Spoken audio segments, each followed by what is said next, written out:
42 43। আমার কথা শোনেন না, আমার কথা না শোনেন না না। আপনি দেখান না, সমস্যা কি? আপনি কথা না শুনলেও তো হবে না। একটা ভোট নষ্ট হতে পারে না। একটা বুক নষ্ট হবে কিভাবে? না, কিছু এক আগে বিয়াল্লিশ। দেখলাম একই সিরিয়ালে না, না, একইবারে না, না, না, না, এসে একই লোক ভোট দিচ্ছে। একই সিরিয়ালে আপনি তো আপনি পুরো একটা কথা ব্যালট শুনবেন তো, দিবেন। পুরো কথা শুনবেন তো। তিনটা দিবেন, তো বলেন, আপনার কথাই বলেন। কথা না শুনলে তো হবে হ্যাঁ না। বলেন হ্যাঁ বলেন। বলেন।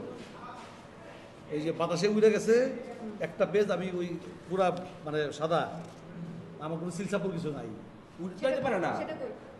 আছে, ওই দেখেন। সেটা আমরা বাতিলে ফেলবো। দেখেন, সেটা ওই দেখেন। ইজারিকের সাথে কথাবার্তা বলবো আপনার নাম? আপনারা, ইজারিকের সাথে কথাবার্তা বলবো একটু। এখানে না না আমাকে ভোট দিতে দিবেন কিনা? না না অবশ্যই না। আমাকে এখানে আমি বলি, ভাই, এখানে- ভাই, এখানে আমাকে এই আছে। ভোটটা দিতে দিবেন? এখানে আছে। আমার আঙ্গুলে ছাপ আছে, কালি আছে, আমার আঙ্গুলে কালি আছে, আমার ভোট দিতে দিবেন? অবশ্যই না। আমি 150 আর ঢুকার পরে 150 মহিলা চলে গেল, হাতে কালি, ওরা সিরিয়ালে ছিল, কেন চলে গেলো? আর যদি ভোট দিতে চাইতো আপনার ইজারিকের কথাবার্তা বলেন একটু। বিজয় বললেন আপনি